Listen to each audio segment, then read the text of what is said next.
নমস্কার বন্ধুরা, উচ্চ প্রাথমিক বা আপার প্রাইমারি শিক্ষক নিয়োগ সংক্রান্ত একটি গুরুত্বপূর্ণ আপডেট তথ্য আমরা পাচ্ছি এবং সেটি আপনাদের সাথে শেয়ার করছি। আপনারা জানেন উচ্চ প্রাথমিক শিক্ষক নিয়োগ সংক্রান্ত যে মামলা পেন্ডিং পড়ে রয়েছে, গত 14 তারিখে মামলাটি শুনানি ছিল এবং আজকে 14 তারিখে ডেট দেওয়া হয়েছিল। তো আজকের হাইকোর্ট চত্বর থেকে কী আপডেট উঠে আসছে সেটা অবশ্যই আপনাদের জানাবো। আপনারা জানেন দীর্ঘ দিন ধরে উচ্চ প্রাথমিক পরীক্ষার্থীরা ধর্মতলার গান্ধী মূর্তির পাদদেশে বিভিন্ন রকম অনশন এবং ধর্ণা কর্মসূচি চালাচ্ছেন। কলকাতার রাজপথেও তারা বহুবার নেমেছেন যাতে তাদের প্রথম দফার কাউন্সেলিং হয়ে গেলেও দ্বিতীয় দফার কাউন্সেলিংটা যত শীঘ্র সম্ভব সম্পন্ন হয় এবং আপডেট শিটে ভ্যাকান্সি সংক্রান্ত যাতে নিয়োগটা হয়। তো সেই নিয়ে আমরা জানি যে কেস চলছে। এসএসসি চেয়ারম্যান বলে দিয়েছে যে কেসের ওপরেই কেসের কী ফয়সলা হচ্ছে তার উপরেই সমস্ত নিয়োগ প্রক্রিয়া নির্ভর করবে। তো কী আপডেট তথ্য আজকের আমরা এই 14 তারিখে পেলাম সেটা আপনাদেরকে জানাবো।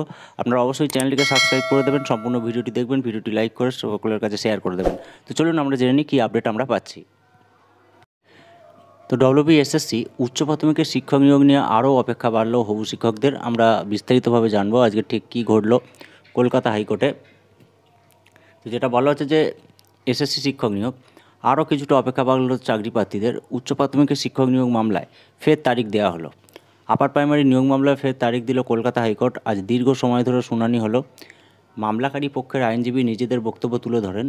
ইন্টারভিউর সময় সংরক্ষিত চাকরি প্রার্থীরা জেনারেল সিটে আসতে পারবে না বলে দাবি করা হয়। তাছাড়া আপডেট শূন্যপদ নিয়োগের দাবি তোলা হলেও সেটা মানতে চাইছে না এসএসসি। যদিও এদিন কোনো রায় দেওয়া হয়নি। এই মামলার পরবর্তী শুনানি 20শে মার্চ অর্থাৎ 20 মার্চ। ওই দিন দুপুর 2টোর সময় আপার প্রাইমারি মামলার শুনানি হবে। দীর্ঘ 10 বছরের নিয়োগ যন্ত্রণার অবসান কবে হবে প্রশ্ন তুলছেন চাকরিপ্রার্থীরা। সরকারের সদিচ্ছার অভাবে থমকে নিয়োগ রয়েছে প্রক্রিয়া।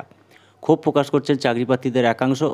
নিজেদের প্রাপ্য আদায় করতে রাজপথে বারে বারে আন্দোলন করেছেন চাকরিপ্রার্থীরা।